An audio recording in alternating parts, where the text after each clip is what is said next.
Welcome to the dungeon. Dum dum dum. Hey, Cherise. Hey Sheedia. Welcome to this episode that we do not have a name for as yet, but we do have an inspiration and a starting point for it that we're going to use, and then we'll continue. And it is a quote by Walt Whitman, and it says, "Do I contradict myself? Very well, then, I contradict myself. I am large. I contain multitudes." It's one of my favorite quotes. I'm glad you brought it up because it perfectly encapsulates some of the things I've been thinking recently, having just returned to Jamaica after a 4 year hiatus. Feeling relatively different than when I left, and almost feeling like Mm-hmm. I'm catching up with the past version of myself, except I'm in many ways diametrically opposed to the past version of myself. And wondering, how do I Mm-hmm. consolidate that? So for example, there was a time when I had like this purity, um, known public figure sort of profile as a Miss Jamaica Festival queen Mm-hmm. and somewhat of a role model for people. And now I don't think many parents would agree that I'm a good role model for their children based on the way I look, based on the ideas I have, based on the way I speak sometimes with harsh language. Mm-hmm. And it's just been very interesting existing almost with the ghost of myself and my current self in the same place and feeling like I have to choose one, or feeling like, do I need to shift my online profile to be more of that pure thing so that, yeah, I can be authentic, but just not so much in people's face? Or what should I do? So I like this Mm-hmm. idea of being able to hold multitudes within us because I definitely have multitudes. And Yeah. I want to feel comfortable having them all here. Yes. It's one of my favorite quotes because as you said, I feel like I contain multitudes too, and I'm often contradicting a previous version of myself. Like I've even thought recently about going back to some of my old posts that I did like 6 years ago, or maybe even 10 years ago on social media, and kind of like debunking how I see it now.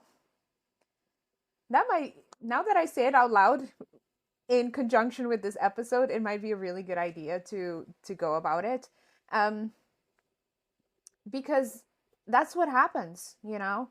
Like we've talked about growing up in high control religion, both you and I were very much not just part of the religion, but somewhat on the forefronts of it, as a role model or somebody that, Yeah, I was a pastor's daughter yeah, and I and was, outspoken.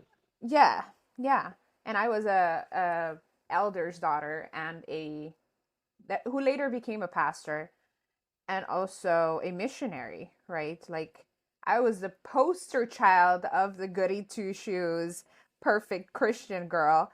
And I actually wore that well. Like I did not sneak back of the church on Friday nights. But but I'm not that person anymore, you know? It's so interesting you bring that up because last night I went to a fashion show here in Jamaica for a studio called Tribe Nine Studios, a friend of mine who makes unisex fashion. So the essence is it's genderless, which I love. Mhm. Anyways, I met some people from school, from the University of the Technology, Caribbean School of Architecture, where I studied. And I was having conversation with one friend who was remembering the first time we met and the context we met in. And Mhm. we're playful now, we're good friends. It was lovely to see him. But he did say, quite frankly, Sharice, you were a bitch. Like, you were just so judgmental and you were a bitch. And I agreed with him. I was like, you are so right. Mhm. I had this, stick up my ass about being a perfect Christian, And I felt like it was my responsibility to tell everybody about how they were sinning. Yeah. I remember actually speaking out openly, I think it was in a class or somewhere, about how horrible it is to be gay. This was before I actually stepped Mm, into my queer identity yeah.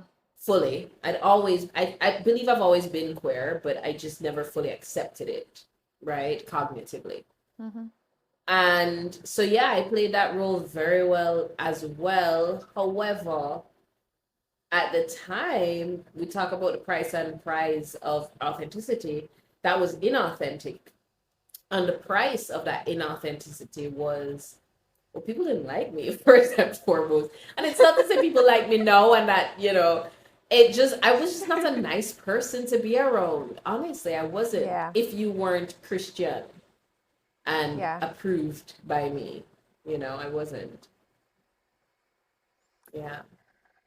Today, an old friend told me, somebody that I met in missions, he was like, "You found out that I went drinking with this other guy and you called me out on it and you said, 'Don't do that. That's not allowed.'" It wasn't allowed, but still. I made a big deal out of him going out and getting a couple of beers with a friend who's also a missionary, and it was a pretty safe environment. And I said, to be honest, all I knew was don't drink. And I did not grow up around people that didn't drink. But I did experience a friend who was a missionary with me in Trinidad experiencing alcoholism, and they kicked him out and like just left him to be.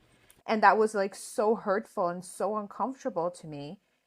So I understand my understanding when I told him you shouldn't go out and get beers with this friend. I knew him. I knew both of them. Was one, I knew alcohol was bad, and two, my experience, like one of my only experiences seeing it was an extreme alcoholic, like extreme. Mm-hmm. So it was me projecting my traumas and my fears and my lack of experience and innocence onto him. But that again is how we're taught, right? Like you need Right. to save the souls of the Right. people them. Well, and it's interesting. You need to save them by chastising them sometimes. Yes. But I'm curious about what other multitudes you have. We're talking about past and present right now. But Mm-hmm. I'm curious, in your current life, is there any sort of seemingly contradictory ways that you exist? I mean, it could be in any context. Yeah. Here's one, right? When it comes to the conversation of racial awareness, which I'm very active in speaking out about and learning a lot on, also organizing events and teaching on, um, I struggle with it sometimes because on one side, I'm like, peace and love, we all should get along. On the other side, sometimes I struggle with hating white people. Burnout and bumper clots. That's what you Yes, say in your mind, right? yes, Go on. yes. And it's Yeah. tough because the more I know, the more I realize how problematic it is and how oppressive some of the basic core being of white people are to our color or people of color in general. That I'm like, fuck y'all, And at the Mhm. same time, simultaneously, I have dear white friends that I can call out and have hard conversations with on these exact topics. And Mhm. at the same time, sometimes I see something and it's uncomfortable and I'm just like, me can't bother. Like, Mhm. I have to have another conversation with you about this. Like, why even bother being friends with y'all? Yeah. Yeah, that's a big one, that contradiction. I dated a white man, Oops. I would say for the first time last year. Have I ever dated a white person before that? I don't think so. I would have had hookups with white people, but like actually dating, no. And it's interesting, I've said this to you before, I became more racially aware because of that experience. Yeah. And racially aware of the ways that that race has significant privileges compared to at least my race. I identify Mm-hmm. as of African descent. Um, and that was interesting to experience as well because it was a supposedly conscious relationship and we were supposedly not caring about race and we just cared about the spirit and all of that kind of stuff. But it was interesting where I felt like to not care about race was almost doing a disservice to even being in that flow of true love.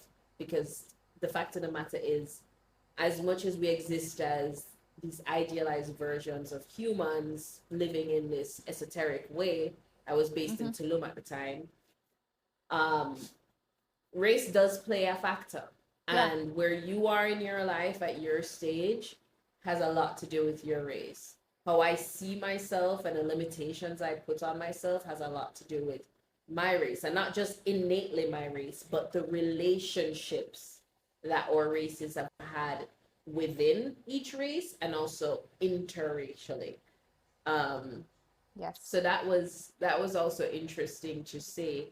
Uh, and it's interesting, before then I didn't have a deep distaste for what I would call whiteness, and I want to distinct from whiteness just as in white people and talk more about whiteness as in a concept, and I've seen it spelled with a Mm-hmm. Y to distinguish, WHYTE. Mm-hmm. And it's more the idea of this kind of capitalist, oppressive, take advantage, don't actually dig deep into the value of things, don't actually try to honor the ancestry of whatever you're capitalizing on. Quick fix, minimum Individualism. effort, Yeah. maximum output, individualism, that sort of ideology, Mm-hmm. which I think it's not only white people who subscribe to that. I think Yeah. we all at some in some level have been indoctrinated in this kind of white with a Y ideology. Mm-hmm. But as that became clearer from my experience, because I really lived through experience and there were things I could see and feel just energetically, spiritually, emotionally that I probably couldn't put a finger on. But I Mm-hmm. understood, ew, this is ugly. And it did create a challenge within me immediately with, how do I navigate my relationships with white people going forward? Um, and do I need to be aware of these dynamics or not? And it's interesting because I also was in a relationship with someone, a black man, who also had a relationship with a white woman. Mm-hmm. So this was after my relationship with a white man.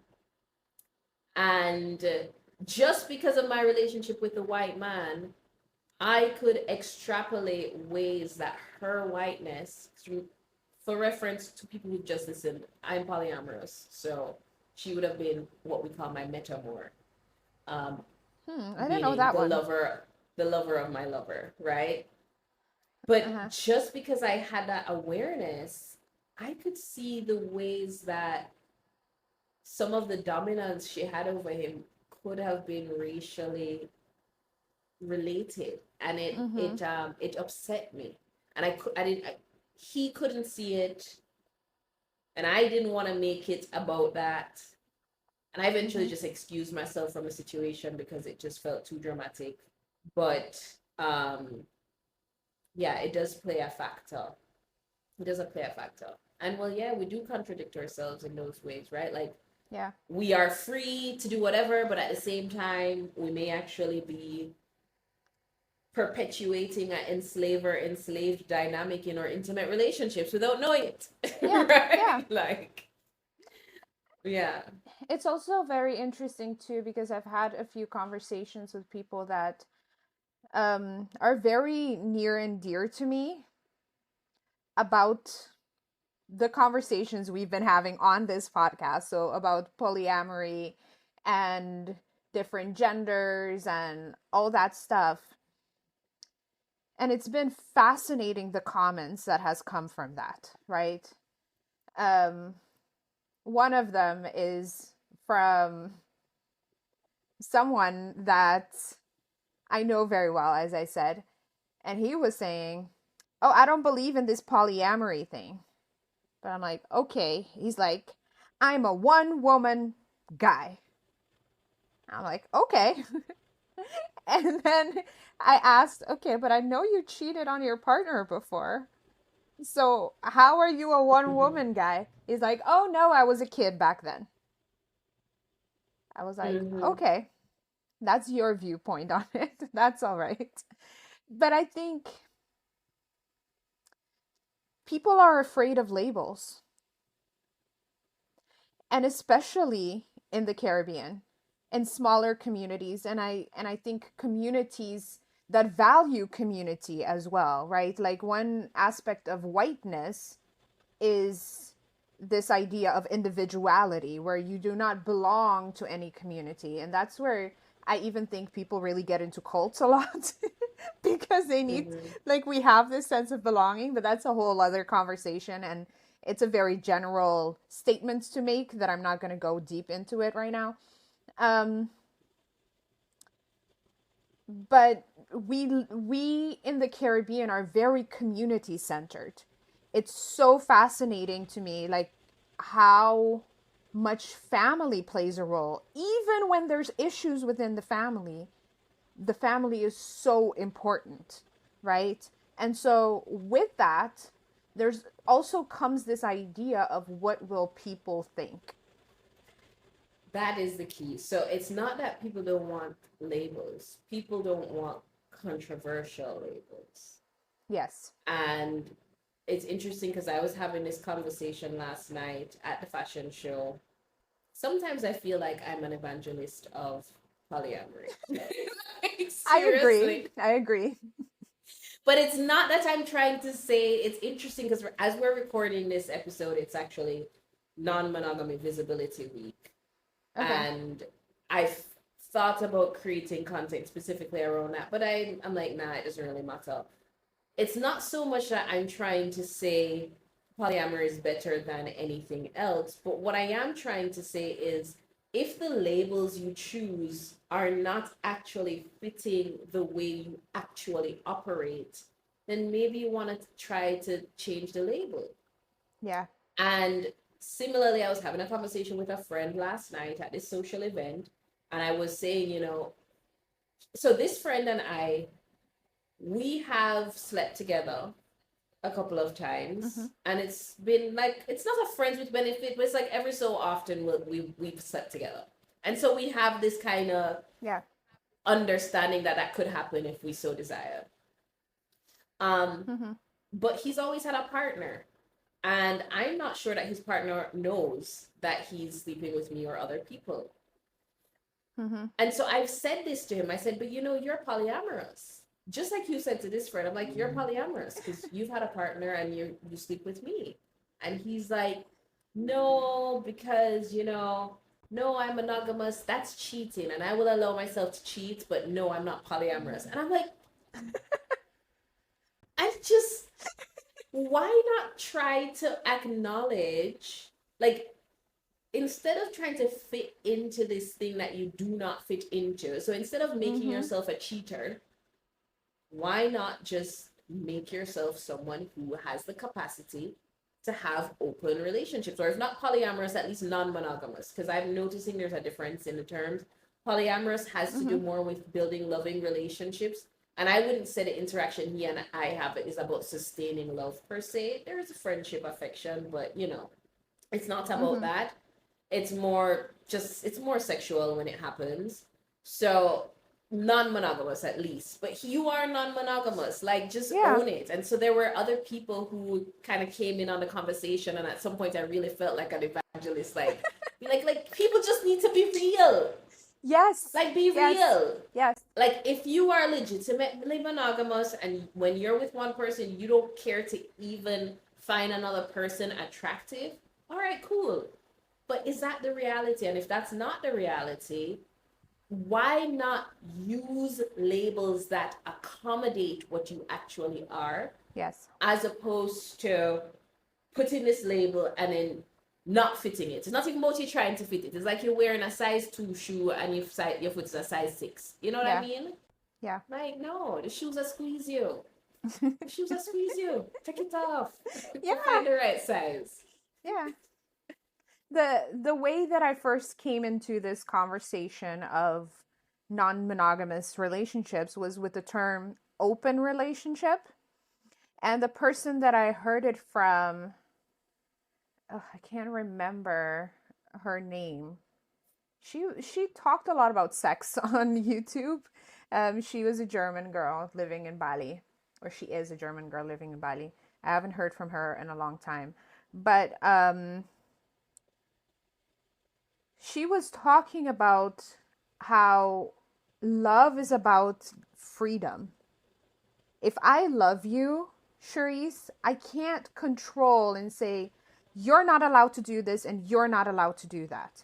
Because that is imprisoning you, you know? And unconditional love is literally love without conditions. And that doesn't mean that you can't have boundaries, right? Like, I could say, if you sleep with somebody else, I will have to end this relationship because that is too hard on my soul. Right? But that is me saying, talking about me. It's not me trying to control you. I'm saying you're allowed to be whatever, and I'll love you whatever you want to be and whatever you want to do. But that it might change our dynamic.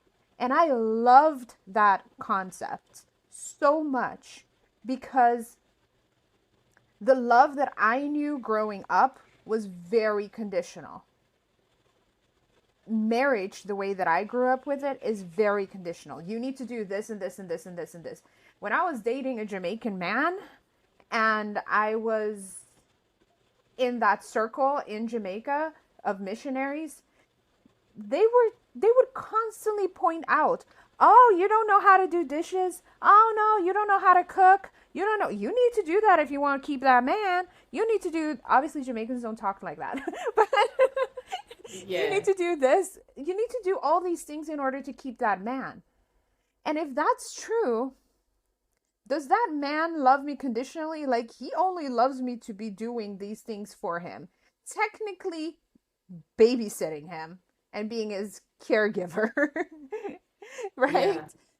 Yeah. And that wasn't, I want to be clear, that wasn't the relationship we had, but that's what people expected it to be. Yeah. This thing you talk about unconditional love, 100% with you. And it also came up in conversation last night to this same friend. To his credit, he's honest with himself. He may not be honest with his partners, but he's honest with himself, right? So, like, he could say, look, I will cheat. And he's not trying to hide that. Yeah. But we continue to talk about this polyamory thing. I'm like, why not just have an open relationship? And he said, because if I did that, I could potentially lose her. Like, if she meets someone else, I could lose her. And I said, yeah, but what if her meeting that other person is actually the best thing for her? What if that's the best thing for her? And he's like, Cherise, modern relationships are not about caring about the best thing for the other person. They're innately selfish. It's all about making sure I feel safe. I mean, he was able to say that very straight up to me. And all I could say was, at least you're honest. At least you're honest. Now, that is exactly the problem I have with it. But I am glad that at least you are telling the truth about it. Yeah. Because a lot of these relationships that people have, that they call love and all of that kind of stuff, and it's like, oh, my forever and this and that, the other. It's not about actually caring about the other person. Even let's go back to the Bible. We're not really Christian, but we still know the Bible. What greater love does a man have than this, than to lay down his life for a friend? Yeah. If your partner is your friend and your partner says, I need to leave this relationship for my well-being, what greater love is it Mm. than to allow that? The Yes. pain, yes. The Yeah. sadness, yes. Me not say it not go hurt. I'm not saying that. And I've had, in my own experience of polyamory, a couple of things have happened where I feel I've learned unconditional love more and more. Mm-hmm. And it's helpful how I think about it. So I can love people less conditionally. I'm not saying I'm perfect, but Mm-hmm. I can love people less and less conditionally the more faith I have that whatever I desire will be provided. Yes. And so Mm-hmm. the fact that I know that I have my desires, no one person is going to fulfill it, and no one person needs to fulfill it, means that Mm. when this person cannot fulfill a particular desire, I don't need to stress and bitch about it. And Yes. then I get to just acknowledge, I get to feel my disappointment. Like I have a friend of mine, you and I have talked about it. I have a friend of mine who, I mean, if I had the opportunity, I would really love to have sex with her. I think she's very attractive. I would really, really love to. And I have presented this to her a number of times, and Mm-hmm. she's made it clear that that's not what she wants. However, she loves me deeply. I feel like we have a good relationship and we have a great friendship. So I have had to process my disappointment in that, because in my mind this is perfect. Like this is the perfect person to have sex with. We're good friends. We're good. We have a good alignment. We're both attractive people. Like, hey, let's just do it.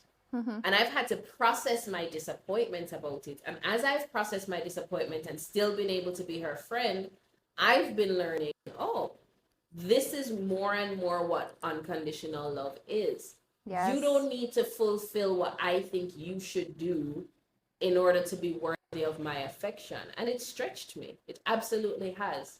Yeah. Absolutely has. But what is at the core of my ability to do that is, rather than relying on one specific person, and sometimes we very randomly decide that this is the person who must give us everything we need because we saw them at a bar and they look cute and we have a crush on them and no, they must be everything. Rather than rely on one specific person for everything I need, I'm relying on life itself. And if this person proves not to be the source, I will go to the ultimate source and say, all right, cool. Why do I keep attracting people who don't want to have sex with me when I want to have sex with them? Or why do I keep attracting people who want to have sex with me when I don't want to have sex with them? What's with this mismatch? Let's do the inner work and figure it out. But trusting that whatever I want will come to pass, right? At least that's what I'm trusting. Whatever I want and what's good for me will come to pass. I agree with you And that whatever is 100%. good for that person is what's most important in our Yes, yes, relationship. and yes. I the thing that's coming up for me is this idea that you brought. I think it was in episode 7 where you said you have source energy and then you have resource. It's a Yeah. reuse of that source energy. And so when the resource is gone, you go back to source, right? And then and once you know you can always go back to source to find whatever resource, you're good, right? And again, it doesn't mean that it doesn't hurt. It doesn't mean that it's uncomfortable. It doesn't mean that you can cry and do all these things. Cry, that's healing. Scream, that's healing. Do all the quote unquote ugly things. That's healing to you, right? And people are afraid to do that. In fact, I had a conversation with a friend yesterday who was like saying she has some trauma that she needs to heal. Like she's been experiencing some medical issues and physical issues, and the doctors can't figure it out. And she's like, I really feel like there's a trauma that needs to be healed. And she asked me actually for mindset work. And I said, if you think there is a trauma that needs healing that is within you, but you don't know what that trauma is, then what's mindset work going to do for you? Because you you can work on your mindset all day long, but there is no you don't know what it is to work on it. And that's where Mm-hmm. the somatic healing modalities for me comes in, which if you're unfamiliar with what somatic healing means, it is tools that has to do with connecting to your body and connecting to the Mm-hmm. emotions, the deep-seated things within your body that sometimes you don't understand mentally, right? So, a few examples are breath work, EFT tapping, shaking, dancing, yoga. For me, pillow slapping and hitting, like, I Yes, get stuff out of my body by like thumping my pillows against each other or hitting them, yes, that's shaking. another way of doing it. Yeah, Um, Screaming is very screaming. therapeutic too. But screaming is so hard because people get terrified, and I live in an apartment complex. You can But scream yeah, in your pillow. I scream in my pillow all the time. Well, it actually, I haven't doesn't done do it the in a while. same for me. It doesn't do the same. Oh, well, then Like, I you have to have to go feel in the the whole wild. vibration. Yeah, you have to go in the wild where nobody can hear you. But yeah. Or scream at somebody, get angry at somebody, and then all of a sudden that's okay, but screaming by yourself is not. You know what I've done before? There was one time I really knew I needed to scream, Uh-huh. and I was at an Airbnb, and there were Mm-hmm. maybe like one or two other apartments, Mm-hmm. and I just came outside, and it happened to be that all the other guests were just outside on the patio, and I said, "Hey guys, just so you know, I'm a method actor, and I have a show tonight. I'm gonna be doing some warm up exercises." I did actually have a show. It was a singing show, and I wanted to move the emotions for the show. Yeah. And I said, I'm gonna do some exercises, so I might be making some loud noises. Don't be alarmed. Yeah. And so they're like, okay, cool. So then I felt like free to like really scream and shout. Yeah. Yeah. But yes, you were saying somatic I don't, yeah, practices to that's move emotions. yes. Move those emotions. Don't be afraid of it in the process of your healing. And the reason why I brought that up is, God, source, you can go back to source, and at a human level it doesn't mean that it didn't hurt, but even though it did hurt, if you know that you can work through it and you're willing and you're not afraid to work through it, you will. You just do it.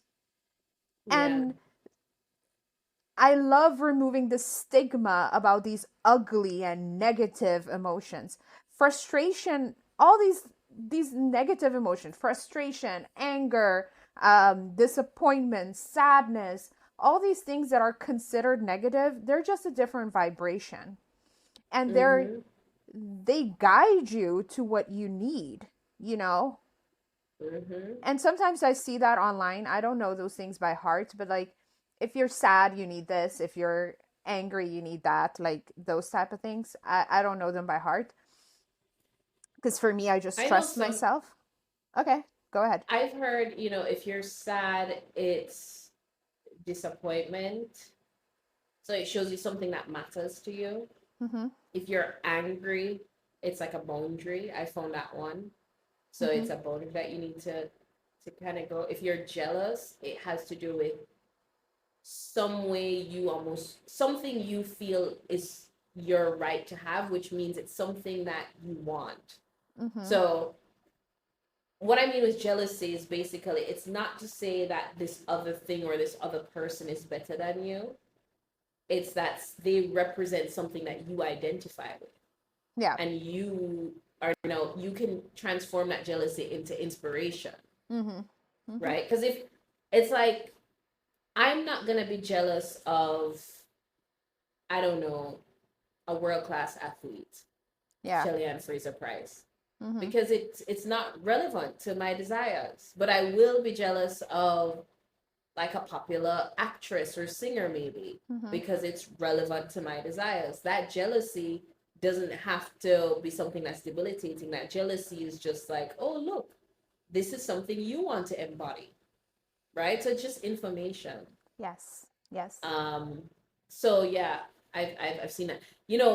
I we're talking, and I'm seeing how a lot of what we're talking about comes back to this idea of maintaining multitudes within you, just the dichotomies we have within each other. Yeah. But I want to really label it just for whoever's listening to follow. I think another dichotomy that we've just uncovered is the dichotomy of emotional experiences. We have multitudes of emotional experiences inside Mm-hmm. of ourselves. Yes, I might look like a cool little Zen girl sometimes, And then other times I'm cussing out like a sailor. You know what Mm-hmm. I'm saying? And that's just, I've gotten comfortable with, Yeah. at least in my personal experience. I don't know if I've gotten comfortable with being perceived as that, because I don't know if everyone can hold space for the dichotomy. Yes. Another dichotomy that I saw us talk about just now was, okay, in relationships, this idea of being connected but still being personal and responsible.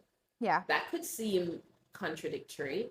You Mm-hmm. know, it could seem contradictory that as I identify as a solo polyamorous person, I am my own partner first, but I do want depth and connection in my relationships and commitment. That could feel like it doesn't fit together, but for me, a deeper commitment works when you are coming from as much a place of personal responsibility as possible. Mm-hmm. So, yeah. It, it all it all can exist simultaneously, and It we does. It does. and it's the thing is, we think that we put things in boxes and think that it's the beginning and the end, right? But if you use the anger, if you allow yourself to use the anger and feel the anger, for example, it will lead to whatever it needs to lead to. You can't be afraid of it. And these dichotomies, it's the yin and yang. It's the I law was of thinking the same polarity. thing. It's the law of It's polarity. just how it Everything that has works. a front has a front side and a back side. You have Mm-hmm. The front side and the back side. You know that front side and back side have different meaning in Jamaica, right? Like, you know what your front is? what, your vagina, your pussy. Yeah. Your front is your pussy, your punani. And your back side is your body, your butt. Yes, yes, Yeah. But but still, yeah. that's why. Every punani have a body. Like True, true. same thing. That should be the new statement. Everybody, because Alan Watts, the philosopher, does talk about this. You know, if there's day, there's no day without night, whatever. So we should say it in Yes. the Alan Watts voice, like, without a panani, there is no bati. You know, like you need to like put it.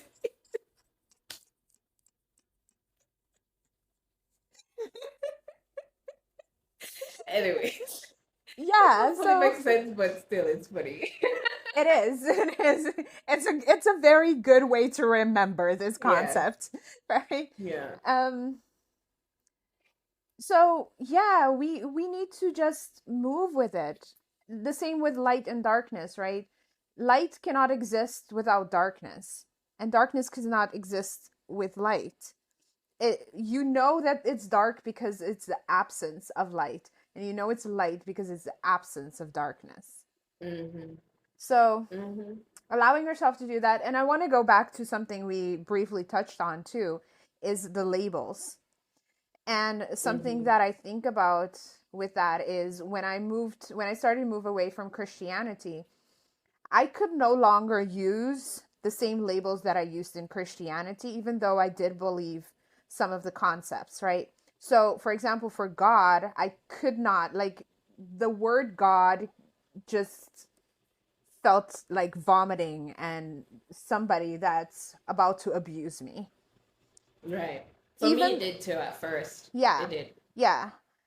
And that was my real traumatic experience of that word.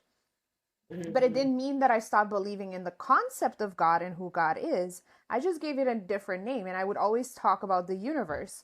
Now, I don't know when it was, but now I feel more comfortable saying God. And I actually do not use the word universe that often anymore. But for some Mm-hmm. people, I they didn't say, realize that you got comfortable with God. I say God, and I always wonder if you flinch when I say it. no.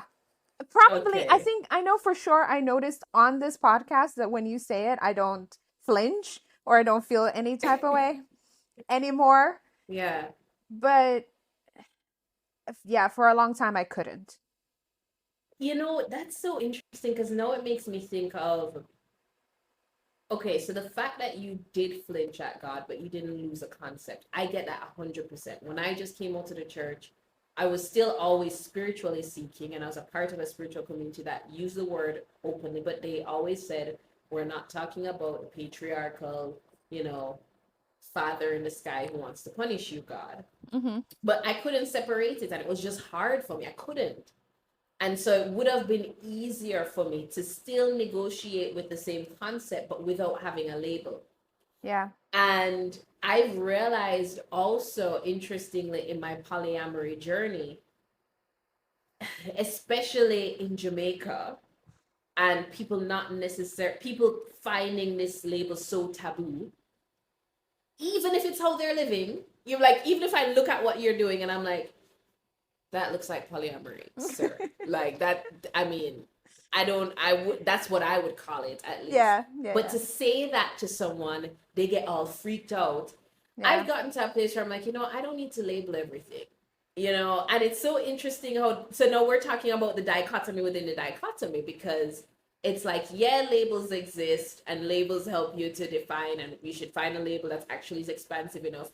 At the same time, labels don't really matter that much sometimes if you actually know who you are and what you're doing. And I found the same thing with the way I think about lovers. I have a very expansive way about thinking of lovers. For me, it's love, and it doesn't mean it's not meaningful. It's like, it's meaningful. I try to be very present with every interaction I have, which is why I'm picky about who I spend time with and share energy with, because I want to be able to be as present with you in that moment as is in alignment. It's not everybody I'm gonna have sex with, but it's everybody that I really want to spend time with. I want to share love with them. That means attention. That means caring about, even if it's just in this moment, what they're saying, how they're feeling, testing how I can be more of an attentive human, that sort of thing. And so I have friends who, in my mind, they're my lovers, but I know if I tell them I think of them as my lovers, it's going to freak them out, because they have an attachment to the word lover that means something else that's going to freak them out. So I just don't bother saying nothing. But I'm just here feeling nice in my palace of lovers, even though, because it's like, you're all my lovers whether or not you guys realize it. You know what I'm saying? Well, like, you did call me your lover, and I feel and you like you're my it. lover too. Yeah. And I appreciate that. Yeah. It's the concepts that you come up with and you share have been very expansive to me too. And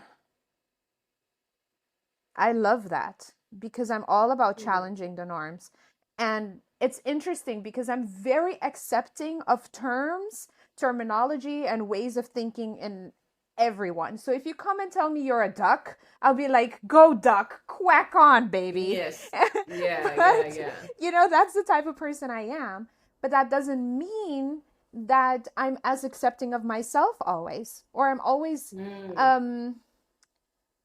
challenging the norms within myself, not because I don't want to, but because I have blind spots. I'm a human living my human experience, and sometimes you just don't know. So even your concept of lovers that you just shared, I kind of had an idea that's how you saw it, but the way you saw it, I'm like, yes, I have these lovers, and I truly love them. Unconditionally, no matter what kind of shit they do. And I know they do shit, and I know they're gonna fuck up, and I know they're gonna disappoint me, and I know they're human beings, but at the core, I love this person. Yeah. And it's beautiful when you see it that way. Yeah, I think it is. I think it would be beautiful if we made love as simple as I think it can be. Yeah. And I really do fantasize about, gosh, when will we get to the stage, or when will I start to experience more relationships where the same way that I'm allowed to have friends and deep relationships with many friends, and my friends are not jealous of each other, that I can have lovers, including sexual lovers, who are not jealous of each other, and I question that with myself too. I've had situations where I have not been jealous of my lover's lovers, but what I still wish for is still, I feel like I still want to experience lover relationships where it's not like a hidden thing. Oftentimes, I'll have a lover with another lover, but their other lover doesn't know about me. So I know about the other lover because I guess Yeah. I'm more open minded, but the other lover doesn't know about me. And Yeah. those kind of situations, I don't want that anymore because it's just, to me, I find it puts a limit on even how much I get to experience and express my affection for my lover, Mm-hmm. because it's like, it's technically a secret in some way. And I don't like Yes. that. I want to openly love. And that my lover's lovers can be okay with, which we call metamours. My metamours can be okay with that, and I can be okay with my metamours, and that can be a nice thing as long as the relationships are healthy. Now, I've had metamours where I did not like without meeting them because I didn't think they were healthy for my level, and it wasn't Yeah. about jealousy. It was just, I don't think, Concern. I didn't think it's like, yeah, it was more concern. Yeah. But that's my ideal world. My ideal world is where I could even be on the phone with a lover and their lover. And like we're Yeah, just of like talking course. about how we both love this person. Of course. I that's where my ideal is. So if there's anybody listening out there who has a more expansive but deep way of seeing love, and you're interested in connecting with me, and listen, if you connect with me, make sure you're a serious person who's doing the inner work. Come in, I want to pia pia. Uh-huh. Link me, because I need to put it out there. Like right Yeah. now, I feel like I'm lacking in the at least the sexually intimate aspect of relationships, and it's because I'm looking for something particular. I want people who love openly, who love deeply, who love ethically, and who are free to allow themselves to experience depth with me and with other people. And that it's a nice flow, a Yeah. nice little poly flow. So my DMs are open, is the point. At I am Cherise Lavon. But you better come good or else I'm not going to pay you no mind. That's all I got to say. Yeah. Yes. So this is now a dating podcast. this, listen, you have to shoot your Can you shot at some imagine? point, Like, it would be You have to shoot your awesome. shot. It would be awesome if, like, you met your lover in the dungeon. I'm also pansexual. So If you're a So, girl, girls, gays, and theys, please feel free. you're open to it all. I'm Yeah. open to solid people, but yes, to it all. Um, I feel like the last thing that I want to add to this conversation, unless this starts another conversation, is um, what you said about doing the inner work. Because I feel like the more I do the inner work, the less I feel jealous or uncomfortable. And the more open I Mm. am with myself, the more open I am with everyone else. And I have this openness Mm-hmm. policy for myself. The only reason why I might not divulge information is for my safety. Like, I'm very concerned about my safety sometimes, which I think I should be as a woman. Mm-hmm. Um, but I share everything openly. And questions you ask me, I will answer openly. And even if I feel for my safety or for the protection of somebody else, I cannot answer it, I'll tell you that. I'll say, for my safety, I will not answer that. Or I'll say, that I have to divulge information that's confidential, that somebody told me in confidence, that I can't share with you, and that's it, right? And Mm-hmm. so Mm-hmm. it's something that I'm deeply committed to, not out of fear, not out of anything else, but it's something that has made my life so much lighter. There's nothing that is happening in my life that the people that matter to me don't know about. Yeah. No, honesty is the best policy. Yes. 100%. Yeah. And I 100%. get I yeah, and I get accused of oversharing a lot. But I yeah, love yeah. oversharing. I don't know. I've learned it's interesting. I used to overshare and then I tracked some of that to the ways that I sort of needed validation. So it's like I Yeah. needed someone to tell me that what I was doing was okay. The more and more that I'm like, no, what I'm doing is okay. I don't feel like I need to overshare. Mm-hmm. But generally with the people I'm intimate with, yeah, I talk very openly and I love that freedom.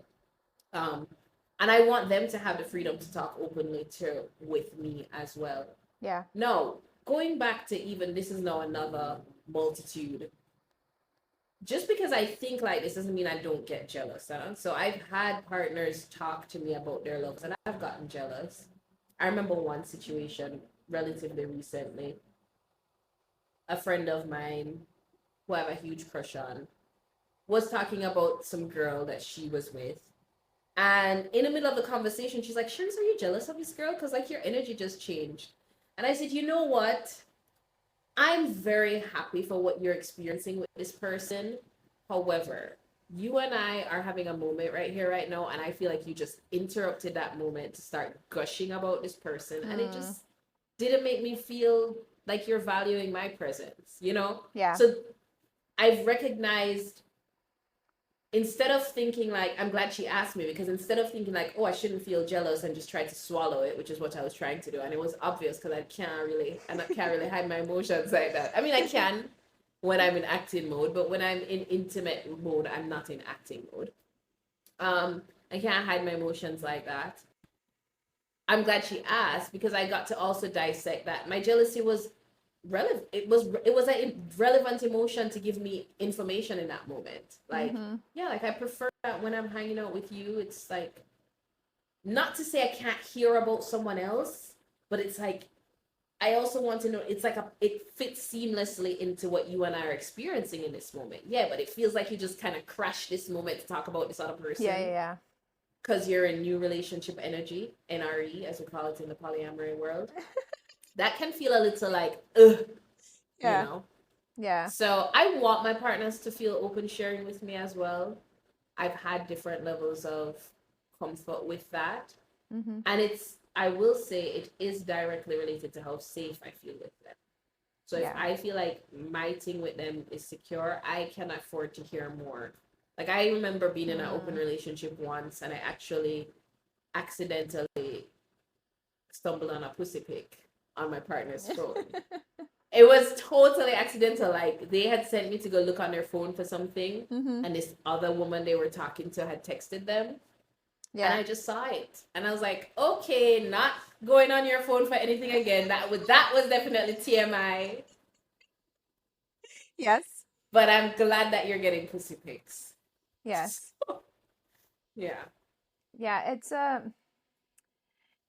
you gotta configure the boundaries that work for you in each moment. And I say in each moment because sometimes it's totally fine, but sometimes you just want to have a moment and not talk about it. But also I've Yeah. learned that sometimes this happens more to me than it does to like my partner. Sometimes I'm caught up in something emotionally and it might not even be with another guy or whatever, which doesn't happen that often, to be honest, in my situation. But with a family or with a friend or something happened that's in my mind, and my partner will say, well, let's not talk about that, let's focus on us. And I eventually I had to tell him, I was like, well, there's two options here. This thing is bothering me right now.